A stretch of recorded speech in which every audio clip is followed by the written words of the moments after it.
For years the world heard rumors, people not returning, trains leaving in the early morning, lists read in whispers, streets emptying without warning. But nothing had been seen clearly until one day the doors opened. What those who entered first found wasn't just destruction, but something that had no name. Carriages packed with bodies, rooms where the air couldn't be breathed, people sitting on the floor, no longer knowing whether to move. It wasn't a rescue. It was a discovery. The troops didn't liberate, they searched, they documented. They watched as the survivors barely raised their heads. Then came the cameras, the reports, the boxes of files, the words written by those who looked straight ahead and never spoke the same again. And then another process began, recounting, judging, archiving. From a train stopped at Dachau to a gallows at Nuremberg, the chain of events continued its course. What remained was neither consolation nor complete justice, but undeniable proof of everything that had happened while the world was still looking the other way. Deportation, fear, and separation. Silence was a dangerous sign. Every time the loudspeakers stopped broadcasting orders or the patrols failed to make their usual rounds, a different kind of anguish swept through the ghetto. It wasn't relief, it was suppressed fear. On more than one occasion, that pause was the prelude to a raid, and when they arrived, they did so with methodical calm, without needing to raise their voices or run. They entered the homes as if they already knew who to look for. People were dragged out or coaxed into the home by force. It didn't matter if they were elderly or children. It didn't matter if they were sick or shouted that they were indispensable in their workshop. Once someone was on the list, their fate was sealed. In the first few days, no one understood exactly where the missing people were being taken. There was talk of labor camps, new settlements, places where there would be food and shelter. Many even volunteered if it meant keeping their families together. But reality soon seeped in. Those who left didn't write, didn't return, left no trace. People began to talk about trains that never returned, about stations where thousands of people could be seen boarding without luggage, guards watching their every move with guns drawn. The stations became a scene of terror. There were no clear orders or explanations, only shouts, shoving and sorting. People were lined up, assessed with a quick glance, and separated by gender, age or physical condition. Some mothers begged to go with their children. Others tried to hide them in blankets or bags, but the guards didn't negotiate. Decisions were made in seconds. A nod to the left could mean immediate death, a nod to the right, a new way of surviving. Inside the ghetto, the news of each new deportation generated a cumulative panic. Families began to hide the most vulnerable. Compartments were dug underground, false walls were erected, children were disguised in adult clothing. Some tried to create false documents or pay bribes to those with contacts in charge of the lists. But there were no guarantees. The raids were unpredictable.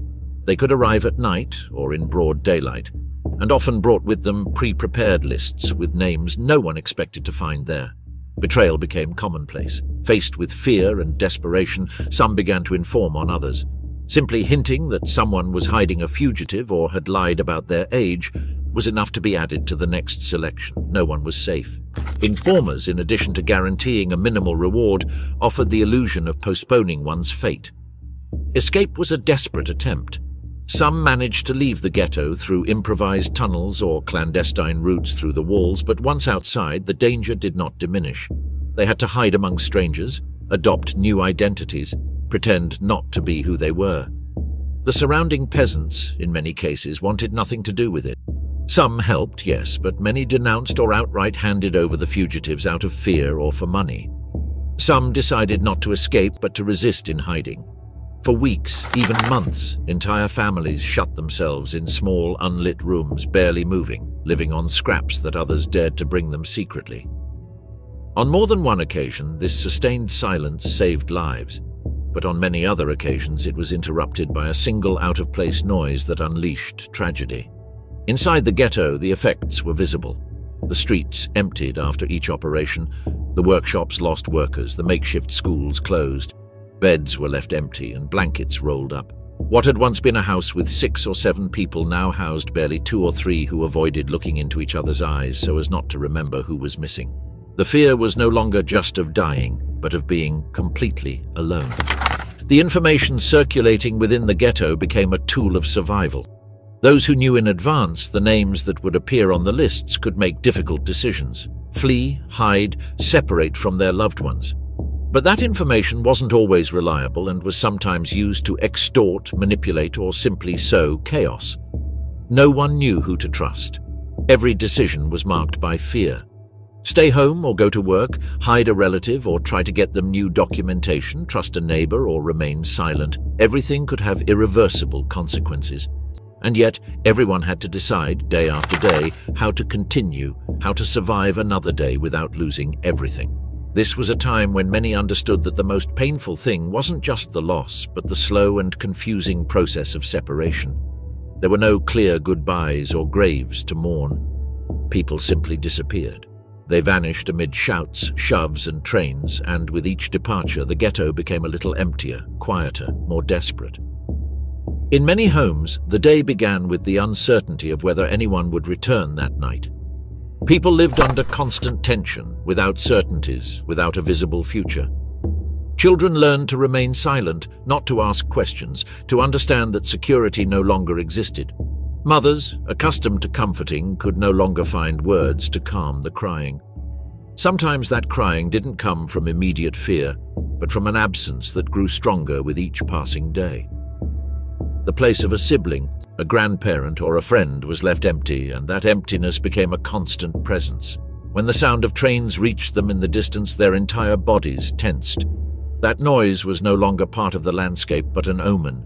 They knew what it meant. Hundreds of people herded like cattle, climbing into cars without knowing their destination.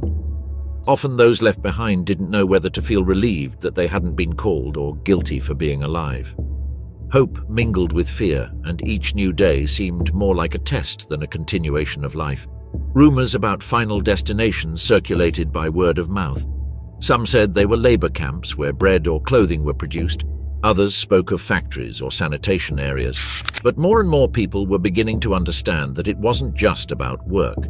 The details were vague, the stories scarce, but what was clear was that those who left didn't return.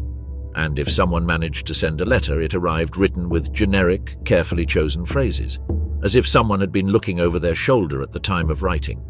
Some tried to organize, seek collective solutions, form networks of information and protection.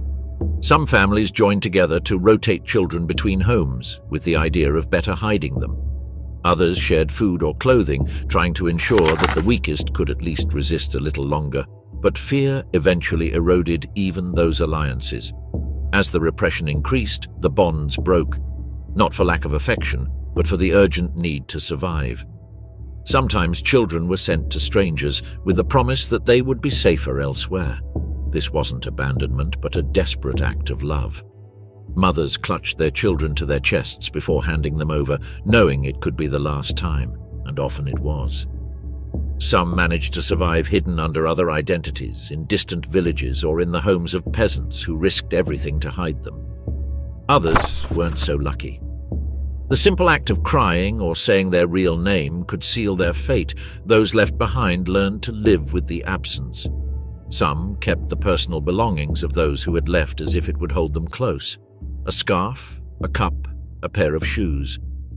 They were carefully placed in a corner, as if at any moment someone might return and need them. But over time, those objects too became covered in dust and forgotten. The only thing that didn't disappear was memory, although even that was starting to hurt. The nights were especially difficult. The silence deepened, the walls seemed thinner, and dreams, instead of rest, brought confusing images of goodbyes, chases, and unfinished farewells. In many cases, they woke up with their bodies trembling and their hearts racing. They didn't know if it was from the cold or the nightmare, and sometimes it was both. In certain sectors of the ghetto, talk began of hiding in groups during the selections. Some prepared communal hiding places, attics, basements, trapdoors. Stories were told of those who had survived entire days without moving, barely breathing, while boots scoured the streets looking for the next to be taken, but not everyone managed to go unnoticed. Sometimes a sneeze, a cry, or a simple crunch underfoot was enough to ruin everything. When that happened, the punishments fell not only on those in hiding, but also on those who had protected them. Still, many kept trying. The alternative was to give up without a fight. Every day of life was a small victory, even if it was filled with fear. In that context, even the smallest things took on new value, sharing a piece of bread, exchanging information about an upcoming raid, offering a corner where someone could hide for the night.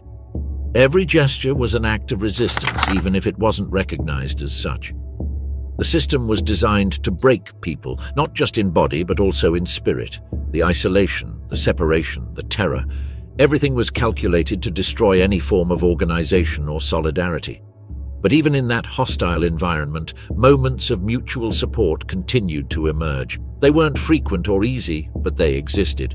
And for many, they were the only thing that sustained the will to carry on. As the deportations intensified, so did the idea of home. Houses were no longer refugees, neighbors were no longer reliable allies, routines no longer offered solace. Everything came down to surviving another day. Some managed to do so for weeks, others for months. But in all cases, the experience left an indelible mark, the feeling that at any moment everything could disappear, even oneself. Goodbyes were swift when they existed. A hug, a glance, a whispered word. There was no time for more. And although some tried to remain steadfast, it was difficult to contain the trembling hands or the lump in their throats. Tears fell silently without fuss, as if even that could attract the wrong kind of attention. In that world, even pain had to be hidden, so it was that, little by little, separation ceased to be an exception and became everyday occurrence. Living with the constant fear of losing everything was the new norm, and although many adapted on the outside, on the inside they were shattering. Some showed it with their eyes, others with silence, and still others with that rigidity the body assumes when there is nothing left to do in the face of approaching destiny. Arrival at the concentration camp. There was no privacy or comfort in the camp. Everything was designed to break the body and then the mind. From the moment a person entered, the first thing they encountered wasn't a cell nor a dormitory, but a line. One line for registration, another for clothing, another for hygiene, another for the endless wait. Time lost meaning, and the cold, present from the first hours, seemed endless. The body would begin to shiver without permission, and it wouldn't stop. The clothes issued didn't fit, nor did they provide warmth. They were a thin set worn by others before, stained, marked, and without buttons. There was no choice. Striped shirts, baggy pants, loose caps, sometimes just one garment for the entire winter. And for the feet, torn or laceless shoes made of hard wood or torn cloth. Many received nothing, and the little that was obtained had to be exchanged quickly because in the camp an extra garment could be the difference between life and illness.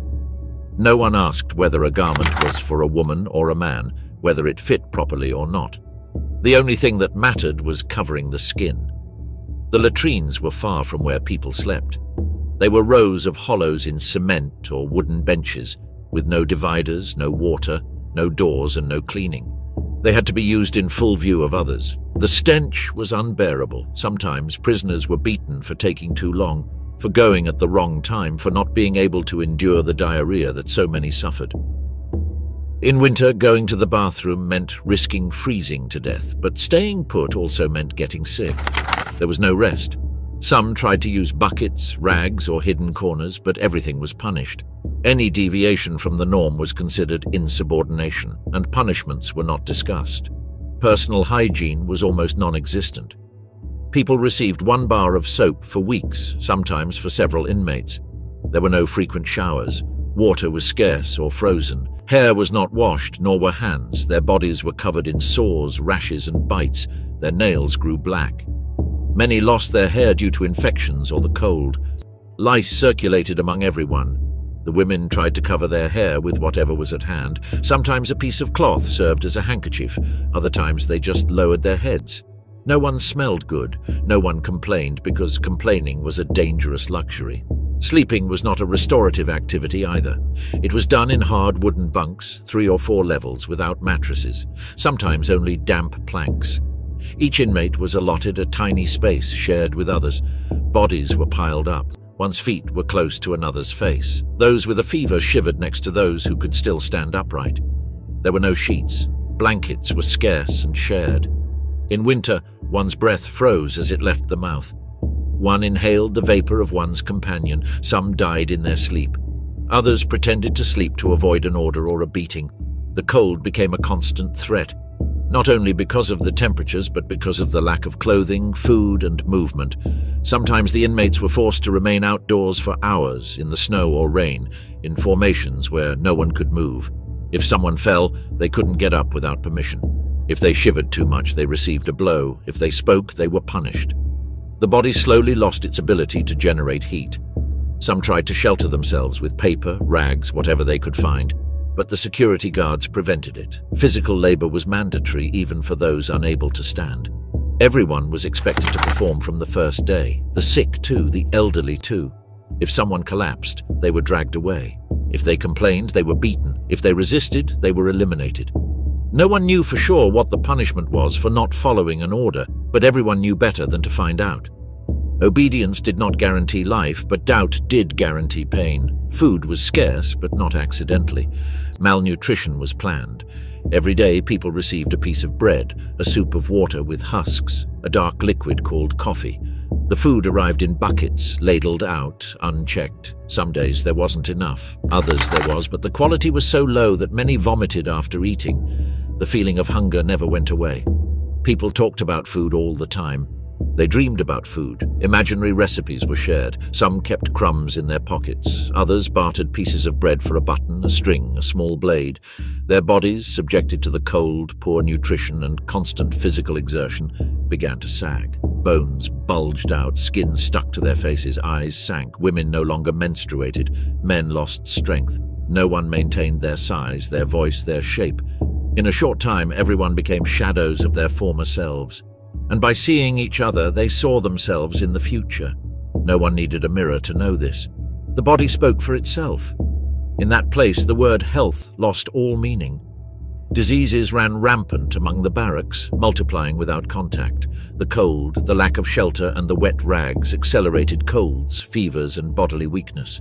No one spoke of the flu or bronchitis, because what began with a chill almost always ended with a sheet over one's face. No one asked for help, no one offered it. Silence in the face of illness was also a way of trying to survive another day. Water was present, but it wasn't drinkable. Sometimes it smelled of rust, other times it came out cloudy, other times it didn't come out at all. People drank from communal buckets filled with dirt, grease, even blood. Intestinal infections were inevitable. Many spent their days doubled over in pain, their bellies swollen, dragging themselves to the latrines. Vomiting, diarrhea, and hunger mingled into a single, unending malaise. Some collapsed as they walked. Others sat against the walls, unable to get up, their eyes fixed on a point no one else could see. Lice were a constant presence. They bit relentlessly, hiding in the seams of clothing, in mattresses, in the creases of the neck. Scratching was almost a reflex. Some tore at their own skin. Typhus, spread by these parasites, was another daily threat. When a barrack was declared infected, no one dared enter. The stench was unmistakable. No doctors were needed to know that if one contracted fever and skin blemishes, the end would soon follow. In those cases, the sick were taken to another section, far away, to die alone, their bodies serving as no excuse for further epidemics. Food no longer nourished. It was more symbolic than real. A lukewarm liquid in the morning, which some called soup even though it didn't contain a single solid piece. At noon, a piece of black bread, damp, mouldy. At night, another cup of hot water with floating residue. Sometimes, with luck, a bit of potato peel. But more often than not, the stomach rumbled, the head ached with emptiness, and weakness became the norm. Bones began to poke through the skin. The face sank. The body no longer recognized hunger as a sensation. It was something else, deeper, as if the body were beginning to shut down from within. Some tried to make the most of what little they received. They cut the bread into tiny pieces, counted them, and distributed them throughout the day. Others hid it under the mattress, trading it for cigarettes or scraps of cloth. There was also theft. A moment of carelessness while sleeping could mean losing the only thing left to sustain life. At times, the hunger was so unbearable that some ate food from freshly fallen corpses. This no longer shocked anyone. The horror had crossed that threshold long ago. Within the barracks, unwritten hierarchies were established. Some managed to stay near the stove if there was one. The strongest imposed their place. Some were foremen appointed by the guards. Others were simply more feared. Young women were often placed in central areas, the older ones near the door, where the cold entered without asking permission. The rules were dictated by necessity. It wasn't fair, nor was what happened outside fair, it was just that. Violence also existed among the prisoners themselves. Frayed nerves, constant pressure, and daily fear caused many to explode over the smallest things. A misunderstood glance, a disputed space in line, a loud word. Arguments were resolved with shoves, insults, and blows. No one intervened. Everyone had their own internal battle. Solidarity, although it existed, was rare. There were those who shared a rag, a spoon, or a piece of advice to calm a fever, but that wasn't common. In the latrines, the humiliation was absolute. There were holes in the ground, covered by rotten wood, with no walls, no curtains, no privacy. The lines were long, especially in the early morning, when stomachs were rumbling from chronic diarrhea. The smell permeated everything, even clothing. Those who didn't arrive on time did so in the barracks, not for lack of will, but because they couldn't stand. Some became ill just from exposure, from having to sit in the icy mud while their bodies trembled. No one judged. Everyone knew they could be the same tomorrow. There were prisoners who no longer spoke. They just stared, as if they'd decided that keeping quiet was better than wasting energy. Others were delirious. They named names, spoke to the dead, and quietly begged for forgiveness. Some walked in circles.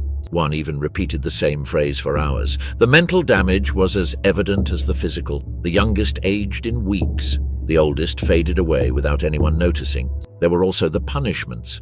If someone was caught stealing bread, they were made to line up for hours in the sun or snow. If someone fell asleep on the job, they were beaten or sent to harsher areas.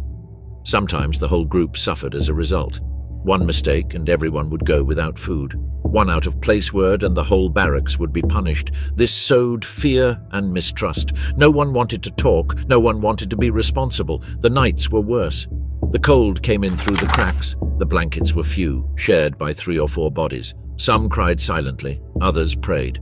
Sometimes a voice sang something softly, not out of joy but out of habit, as if the songs helped remind them that at one time there had been a different life, with clean beds, hot food, and hugs. That memory was the only thing they couldn't take away from them, resisting without weapons the body and the mind. In an environment where the will was constantly broken by cold, hunger, and fear, bodies began to wither before the soul. But resisting didn't always mean raising a flag or escaping. Often, the true battle was fought from within, in silence, in thoughts that no one could steal, in simple gestures that preserved a bit of humanity. The days were all similar, row upon row, staring at the ground, hunched backs, bones sticking out from beneath a dirty, shapeless cloth, the ground muddy or frozen, depending on the season, and the constant sound of forced footsteps and orders that brooked no reply. But amidst this repetitive and degrading cycle, some retained a part of themselves intact. There were those who murmured songs from their childhood while they worked. They didn't do it out loud or to others. It was a kind of barely perceptible whisper, a melody that helped set the rhythm, as if an inner beat could oppose the one dictated by screams or blows. Although their lips barely moved, that silent melody offered an anchor to something that once existed, a previous life where one could sing without punishment. Not everyone knew how to sing, but the memory of a song could be stronger than hunger. Prayers also remained alive, albeit in low voices, with eyes open without visible signs, because any hint of devotion was seen as a challenge. Many didn't pray expecting an answer, but because it was the only habit that reminded them they were still people. They weren't long or elaborate prayers, just short phrases repeated over and over, like a formula learned as children that continued to make sense even when everything else had been lost. Thought was perhaps the last refuge. As their bodies dragged themselves among bricks, stones, tools, or corpses, many escaped with images of the past. They weren't always happy memories. Sometimes they were just details: the smell of warm bread, a mother's voice, the touch of clean fabric. Others tried to imagine impossible scenarios like a set table or a room filled with light and warmth. It was in this capacity for imagination that some found a way to endure. Despite the divisions, the imposed hierarchies, and the constant fear, the gestures of humanity didn't completely disappear. Some shared a piece of stolen bread or pretended to be stronger to protect someone weaker during an inspection. Others whispered words of encouragement when no one else was listening, and there were those who simply sat next to another to keep them company in silence. A borrowed coat, improperly fitted for a few minutes, a hand that helped someone get up after a fall, a steady, non-judgmental gaze. All of this had the value of rebellion. The cold, which had pierced the bones since dawn, couldn't completely extinguish those small flames. Even in the latrines, where the stench was unbearable, sometimes a prisoner would help another clean herself or hold a sick companion so she wouldn't collapse. In the barracks, when no one had the strength to speak anymore, shared breaths formed a kind of passive resistance. A torn blanket served too, a wet rag passed from one to another to cool the forehead. No one had anything, but some still shared what little remained. Despair appeared like a constant shadow. Many stopped speaking, moving, thinking. They walked as if they were already dead. Apathy was a form of defense, a response to the excess of horror. Others, however, were filled with a silent rage they couldn't channel. That fury didn't explode, but it accumulated in their muscles, in their clenched jaws, in their eyes that no longer shed tears. They resisted not only with kindness, but also with contained resentment. Hope, though fragile, also existed. Sometimes it came from a rumor that the Russians were near, that the Nazis were about to fall, that a transport had been lost. Other times, hope had no basis, but it served its purpose just the same. Believing that someone outside remembered them, that the war was going to end, that perhaps they would survive to tell the tale. That idea, however remote or absurd, allowed some to get up the next day. In the hardest moments, even when their bodies refused to continue, there were those who forced themselves to maintain the routine, counting steps, mentally repeating a story, making a specific gesture every night before sleeping. Even if no one else saw it, this repeated act had enormous power. It reaffirmed that they were still there, not as shadows, but as people who, despite everything, had not been completely defeated. The nights were especially long. The cold pierced the wooden walls, and the blankets were insufficient. Some hugged each other wordlessly, simply to avoid freezing. It didn't matter whether they knew each other or not. Contact was a form of comfort that required no explanation. Sometimes someone would murmur a story, real or invented, to keep the minds that still resisted awake. The words didn't need to be coherent. It was enough to ward off the image of death for a few minutes. Some wrote sentences with a piece of charcoal hidden in walls or on old papers. Others traced symbols on the ground with their fingers, and some tried to draw in their minds the streets of their neighborhoods, the faces of their parents, the furniture in their homes. Although all of this seemed useless, it served to keep them whole. Memory was a weapon, even if no one saw it. Not everyone survived. Many fell from exhaustion, from illness, from sadness, but even among those who knew the end was approaching, some continued to sing inside, praying quietly, dreaming in silence. It was a way of not giving up completely, of preserving a spark that neither hunger nor terror could extinguish. Not everyone succeeded, but some did, and that was enough for the rest to try to continue. The bodies that had once run, laughed, danced, or written letters now only dragged themselves with difficulty on the frozen earth or the mud.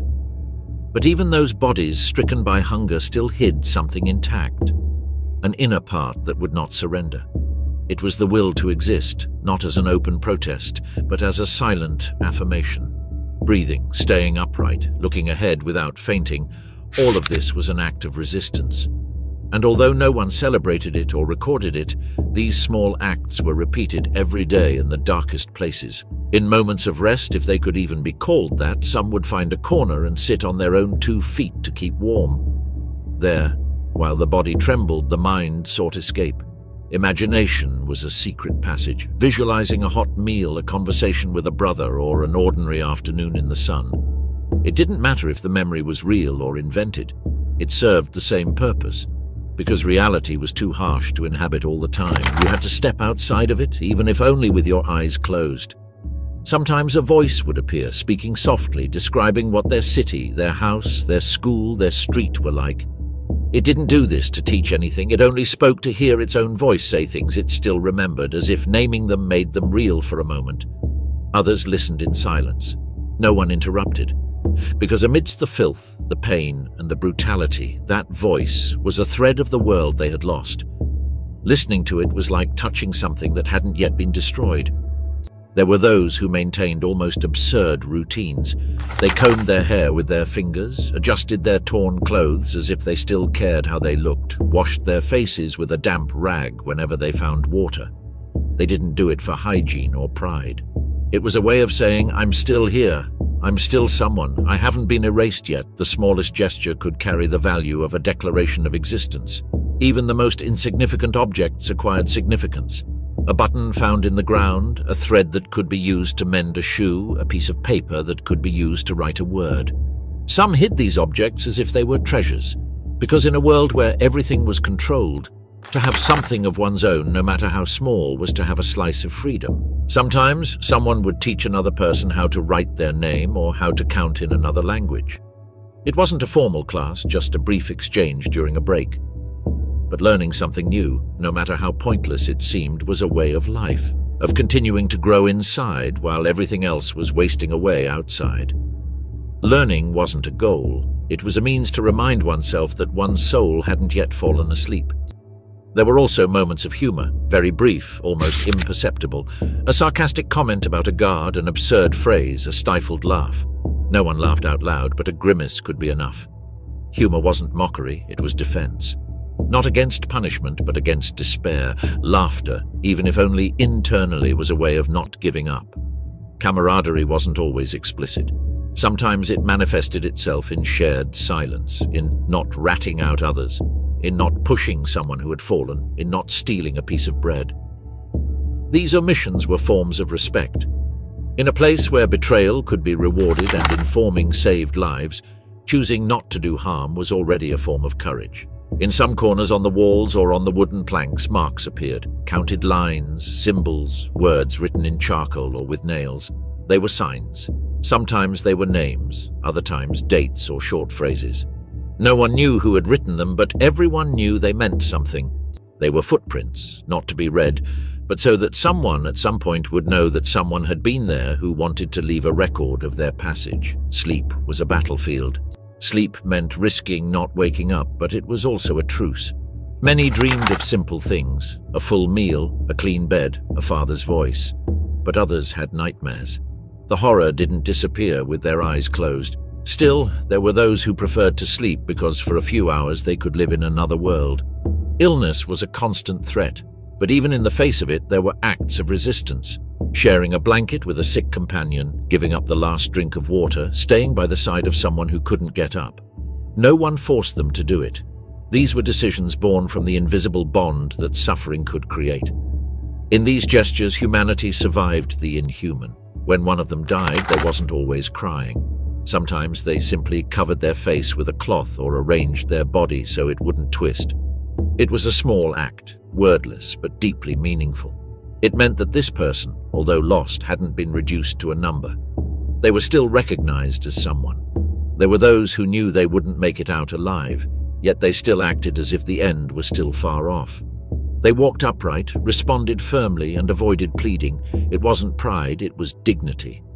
A way of saying that even though everything around them had fallen apart, they still chose how to take their final steps. Some had written fragments on hidden sheets of paper, on napkins, on scraps of cloth. They weren't letters, they were fragments of memory. Short stories, lists of names, descriptions of what they saw. Writing was dangerous, but it also meant leaving proof that not everything had been erased. These writings weren't meant to be read at that moment. They were messages for an uncertain future. Hunger was perhaps the most persistent enemy, but even in the face of it, she resisted, eating more slowly, saving a crumb, exchanging one piece for another. There were strategies, calculations, decisions. It wasn't just about feeding themselves, but about prolonging their existence a little longer, about avoiding collapse, even for a few hours.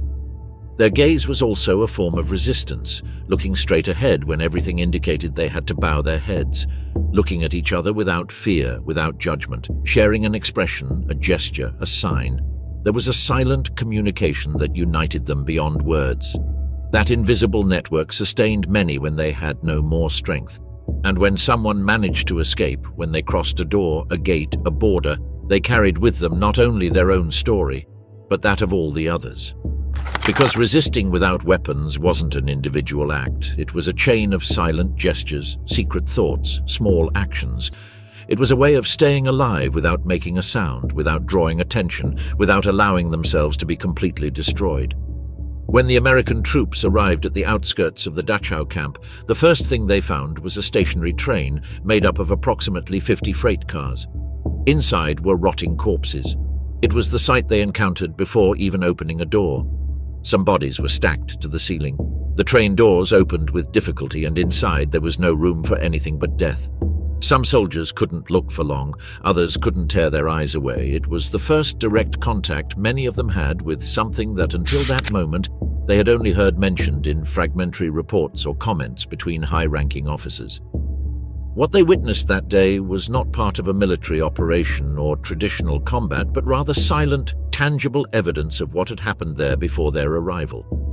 Among the witnesses was a young military doctor named Harold Porter. As part of the team that entered with the first units, he wrote a letter describing what he saw. He spoke of bodies lying on the ground, of people barely breathing, of others lying motionless on the floor.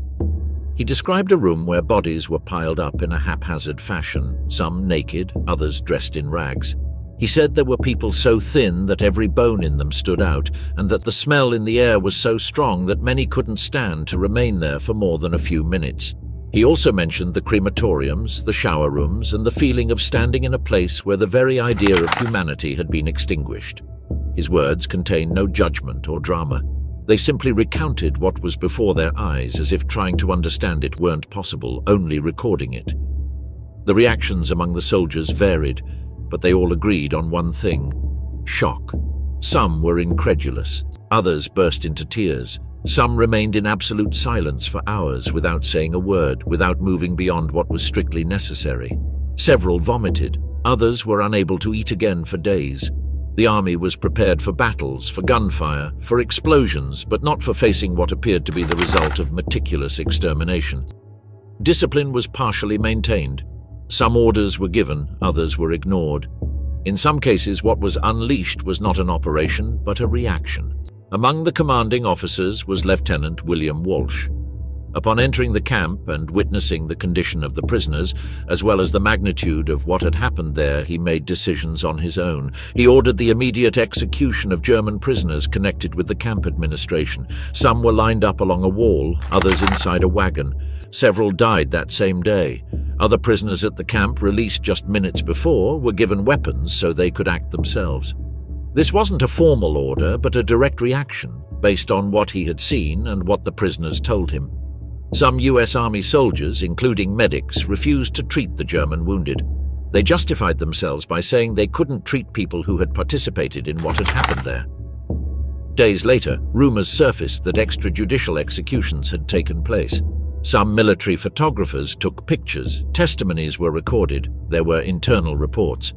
But General George Patton, who had been appointed military governor of Bavaria, decided not to move forward with formal investigations. He halted the inquiries and didn't authorize further proceedings. According to the records, he preferred that the events not be officially reported, not out of ignorance, but by choice. In the following years, various versions attempted to explain what happened. Some downplayed the death toll, others did not deny the facts, but framed them as an emotional reaction to the evidence. The reality was that during the liberation of Dachau, dozens of German soldiers were killed without trial or interrogation.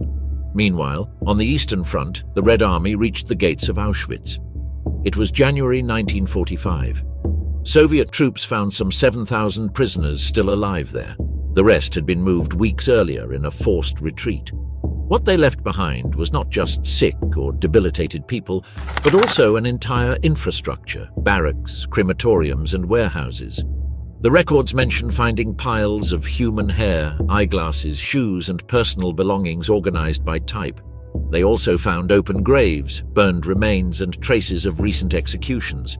The troops made no immediate public statements, but internal reports describe scenes similar to those found by the Americans at Dachau. Colonel Basil P. Trenko wrote that the prisoners were little more than breathing skeletons. They were not soldiers or people wounded in combat, but civilians, many of them elderly, women or children who had survived under extreme conditions. After the liberation, facilities such as Buchenwald and Sachsenhausen were used by the Soviet authorities to imprison German officers, collaborators and civilians considered dangerous. It was reported that the detainees' situation there was not very different from that previously suffered by Jewish prisoners. It was not the same type of repression, but the conditions were equally harsh: cold cells, scarce food, constant surveillance. Some reports from the time describe these detention centers as places of re-education, but also as prisons for those seen as a threat to the new order that was being established. Among those arrested were soldiers, former Nazi Party officials, sympathizers, and also Polish citizens who had been Germanized during the occupation. The line between guilty and suspected prisoners was not always clear, and decisions were made quickly. In the case of Dachau, the number of those freed was officially announced by the US High Command: more than 32,000 people. It was also reported that nearly 300 enemy prisoners had been killed during the operation. At the time, the manner of their deaths was not made public. No mention was made of the executions by soldiers. This information was kept confidential for many years. Only with time did more details become known through letters, testimonies, and declassified documents. Images taken during the entry into the camp became part of the official archives. Some were used as evidence in subsequent trials. Others remained in storage for decades. The objective was not immediate, but the record had already been made.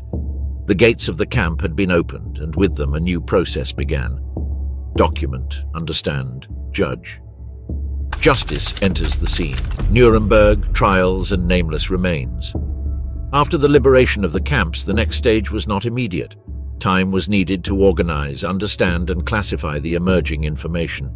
The images captured by the soldiers, the testimonies collected on the spot, the belongings found in basements and warehouses, the documents abandoned by fleeing officers, everything had to be analyzed. What until then had been suspicions or fragmentary reports was now transformed into direct evidence.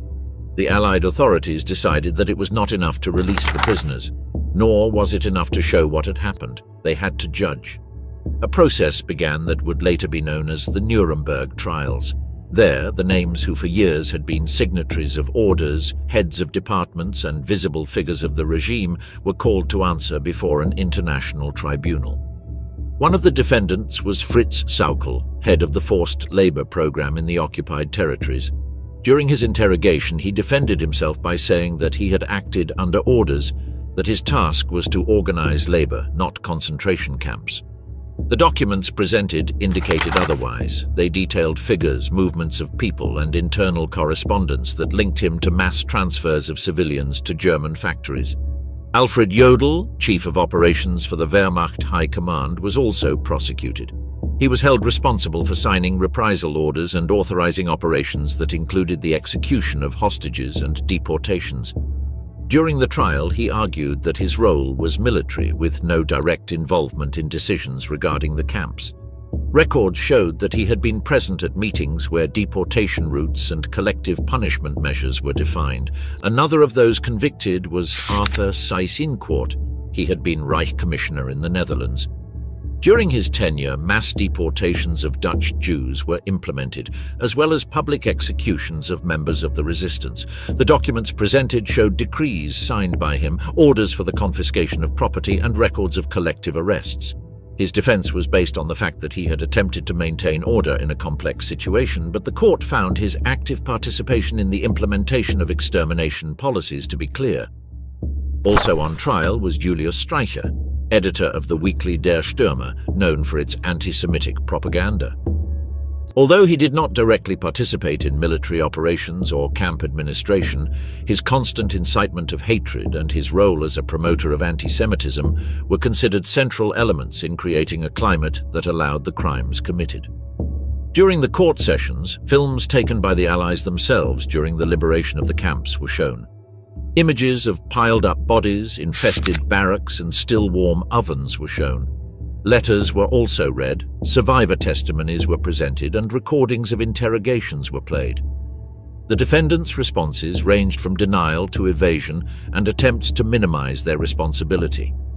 Some said they had no knowledge of what was happening in the camps. Others claimed they were following orders. Still, others remained silent. Few acknowledged any degree of guilt. The documentation was so abundant that, in many cases, witnesses weren't needed. It was enough to read the signed orders, review the inventories, the transport lists, the forms with names and dates. These weren't oral accounts, but complete files with the signatures of those responsible. The convictions were swift. Many of the accused were sentenced to death. The executions were carried out by hanging. No ceremony or final speech was offered. The execution of the sentence was recorded and the bodies were cremated. The ashes were scattered in the Isar River. No names, plaques, or landmarks were placed there. The intention was that no trace would remain, that no group could claim, commemorate, or turn these remains into symbols.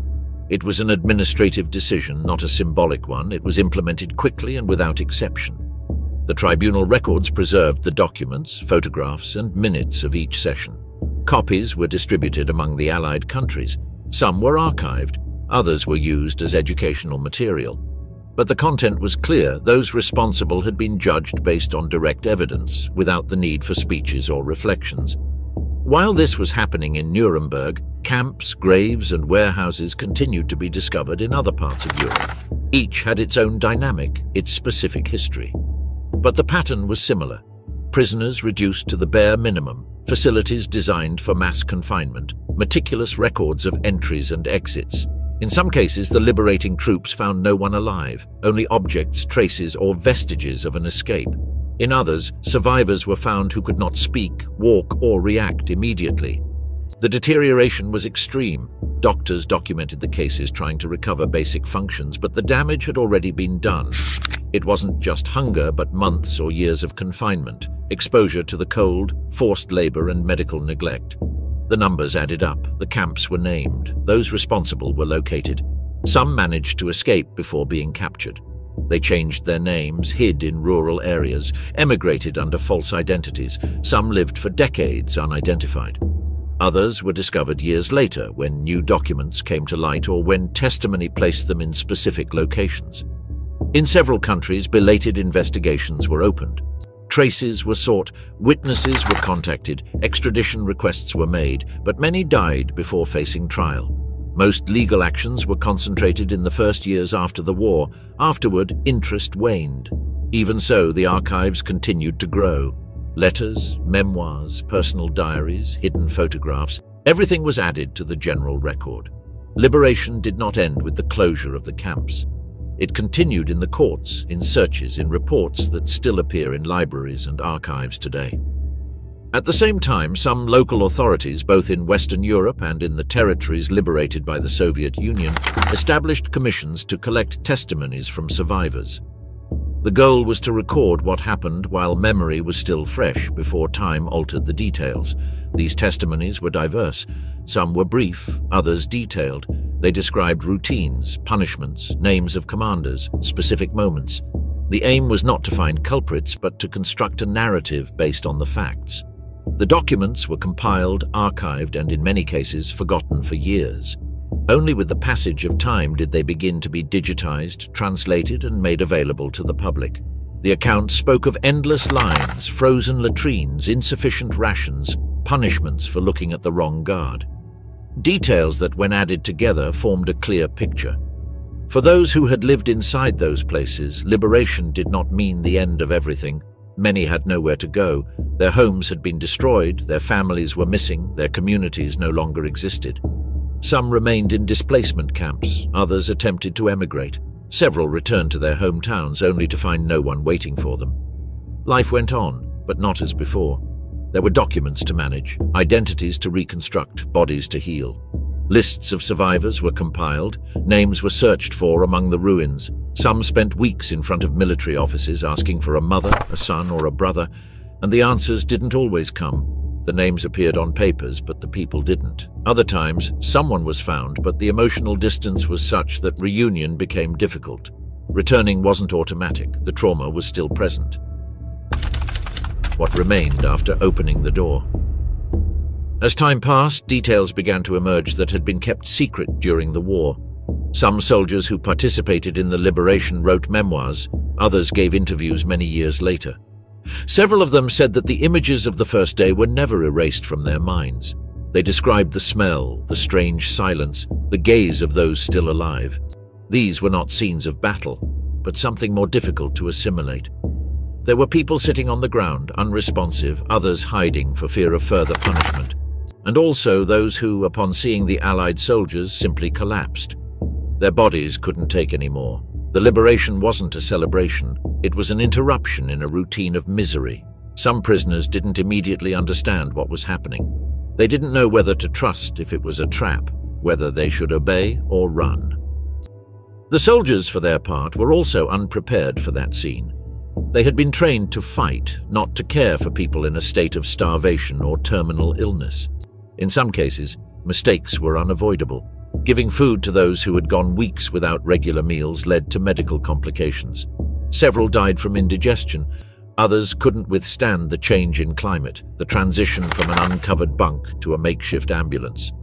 Doctors tried to stabilize the weakest, but the number of those in need exceeded any expectations. Improvised hospitals were set up, mobile kitchens were set up, and cleaning crews were sent. But all this took time, and in many cases it was too late. Prisoners died even after being liberated. Their bodies no longer responded, nor did their minds. As the camps were documented, lists, folders, and records appeared. The Nazis had recorded everything precisely. There were sheets with names, dates, transport routes, quantities of food assigned, and punishments meted out. Some documents were found intact. Others were damaged by weather, fire, or hasty escape. Even so, much of what had happened was reconstructed. In several camps, piles of personal belongings were found: watches, photographs, children's books, identity documents. Nothing was left to chance. Every object had been classified. Many prisoners, upon arrival, were forced to hand over all their belongings. The objects were stored or sold. Others were simply accumulated. At Auschwitz, piles of human hair were found, separated by color. There were also collections of teeth, prosthetics, and shoes, not as a result of neglect, but as part of a structured system. The classification of objects was part of the subsequent process. An attempt was made to return what could be returned, but in most cases there was no one to give anything to. Families were dead or dispersed. Archives were created to preserve what was found.